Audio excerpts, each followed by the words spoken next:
Hello, it's Squirrel coming at you again from where I live. Um, some of y'all may wonder what that is. Where do you live? I live in a house. Anyway, I'm going to talk to you today about sin is sin.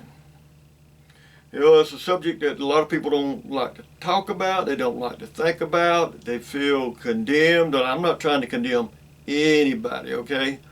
But sin is sin. Now, when I first got saved, I had a lot of it on me.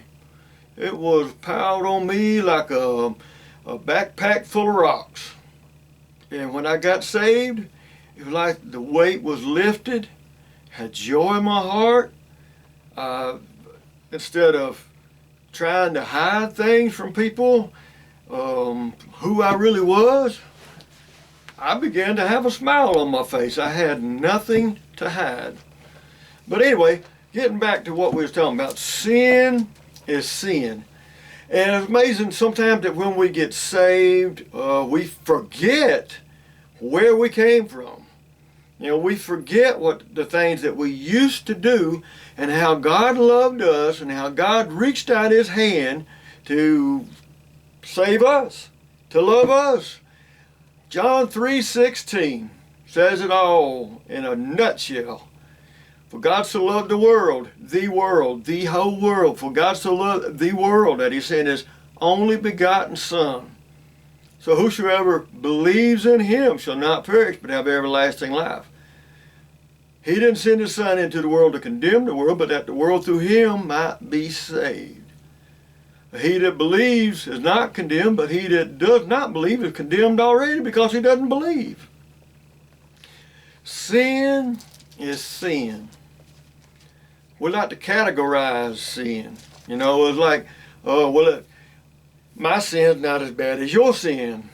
Or, you know, these little small sins, like, you know, a little white lie, or, you know, I only stole a pencil, or, you know, a little bit of road rage. Did you see how they cut me off? You know, man, I guess we say that the worst sin is what you can do time for, right? You can be arrested, do time for these bad sins like murder and thievery, stealing, whatever, you know. But in God's eyes, sin is sin. Well, I want to read you something right here. We like to put some sin worse than others. But well, if I can find where it is, Mark chapter 3, verse 28 and 29 says, Verily I say unto you, this is Jesus speaking, all sins shall be forgiven unto the sons of men. All sins. Can you name a sin that can't be forgiven? All sins. And blasphemies, wherewith they shall blaspheme. But he that blaspheme against the Holy Ghost shall never have forgiveness, but is in danger of eternal damnation. Now you can say, how do you know if you commit that sin? Well, I would imagine if you're on the face of this earth and there is a sin that you have committed that cannot be forgiven you, then what's the use of forgiving you for the others? There's one that's going to carry you to hell. You will not be able to enjoy the rest of the world, the rest of the earth, the rest of your life because your life is cut short. There's no use in you being on the face of this earth if you have committed this sin, because God cannot and will not forgive you this sin. Now then, that's not what I'm going to be talking about. I'm going to be talking about the all matter of sin. All sin and blasphemy shall be forgiven. You know, we like to say, well, if Mr. Jones turns into Mrs. Jones, or Mrs. Smith turns into Mr. Smith, that, you know, we shove them away because they have committed a big sin. Jesus said, all sins shall be forgiven. Matter of fact, he tells us to love our enemies. Great day. You can never condemn somebody into heaven. You love them into heaven.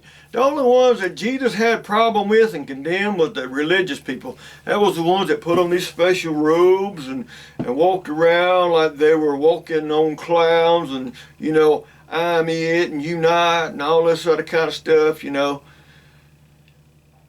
He had problem with them. They were the religious ones, the scribes, the Pharisees, the Sadducees. He called them hypocrites. But the ones that he did not have problem with were sinners. Oh, the scribes and Pharisees and the hypocrites, oh, he eats with tax collectors and sinners. You know, he's bad. He's not a prophet. Great day. He came to save that which was lost. Now then, doesn't matter whether, whether you go to a church and you wear a suit and tie. I don't care. God don't care.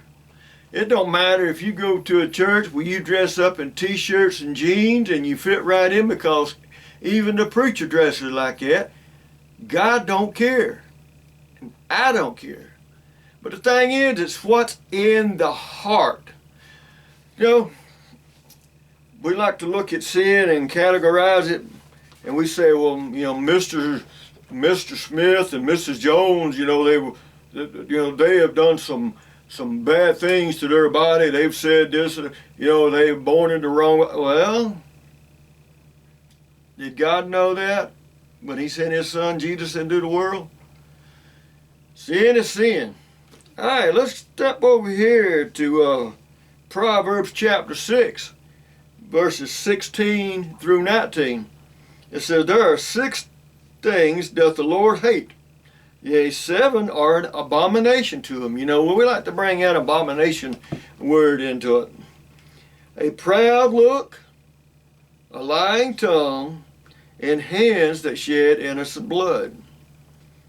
A heart that devises wicked imaginations, feet that are swift to running to mischief, a false witness that speaks lies, and he that sows discord among the brethren. What about that? A proud look. A proud look is an abomination to God. That's what his word says. I didn't write it. I was just called to preach it. A proud look. Have you ever gossiped about anybody? Well, do you know what they did? Well, great. Instead of gossiping about them, pray for them. Pray for this country. Pray for this world. I really and truly don't believe in my heart that we have too much longer before God winds it all up, wraps it up, and says, it's over. Come on to the house. You know, because Jesus said, in my Father's house are many mansions. If it were not so, I wouldn't have told you. I go to prepare a place for you. If I go to prepare a place, I'll come again and receive you unto myself, that where I am, there you may be also. People say, we're going home. I say, we're going to the house. That's the way it was when I was a kid. You know, when we was out visiting somebody, and they said, Mom and Dad would be like, well, it's time to go to the house. We knew exactly what that meant. It was time to go home. So it ain't going to be long, we're going to the house. But what about, have you ever thrown anybody under the bus? You ever blamed anybody for something that they didn't do? You ever put the blame on somebody else that, you know, you and somebody else was the same to blame, but you come out being the one smelling like a rose. The other one come out smelling like the one that fertilized the rose. Sin is sin. Also, let me look over here in Romans chapter 14, verse 23. It says that whatsoever is not of faith is sin.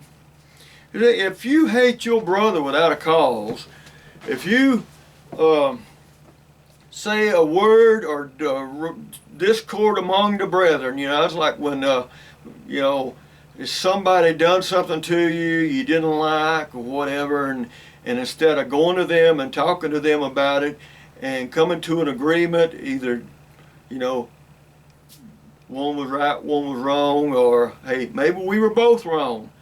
It doesn't matter who's right and who's wrong. There's no prize to win. Just everybody's wrong. If we're not in union with God, if we're not in agreement with God, then we're all wrong. Sin, I'm going to say it again, is sin. There's no big sins, there's no little sins. Oh, you say there's a little white lie. Did you get that thing in the mail today? Yes, it went out this morning. And then you look over there, you knew you hadn't mailed that. And it was there to be mailed, and you hide it and run out to the mailbox right quick or to the post office and put it in the mail. Just to keep yourself from getting in trouble. You told a white lie. I don't know what a white lie is. A lie is a lie, isn't it? It's false witness. Yeah. Here a while back, somebody was talking about suicide. And I said, well, murder is sin. Yes, exactly right. Murder is sin. But let's say you got into a road rage thought in your mind with someone, and you're angry at them and you're mad at them and you think about what somebody else did to you, and you're just in a bad place in your life and you're going down the road and your mind is on something else, and all this is sin pondered around in your heart, and then you hit somebody head on and die. And you go stand before the Lord with all of that sin that was rumbling over in your heart. What you gonna do?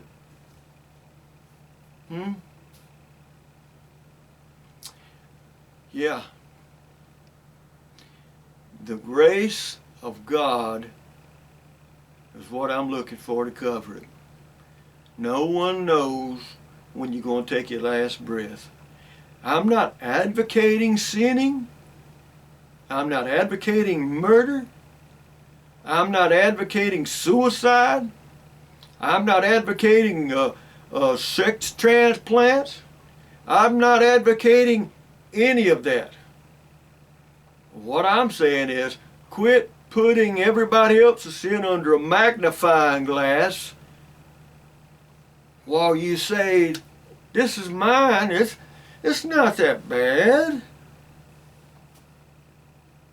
Well, think about it. And until next time, this is Squirrel signing off.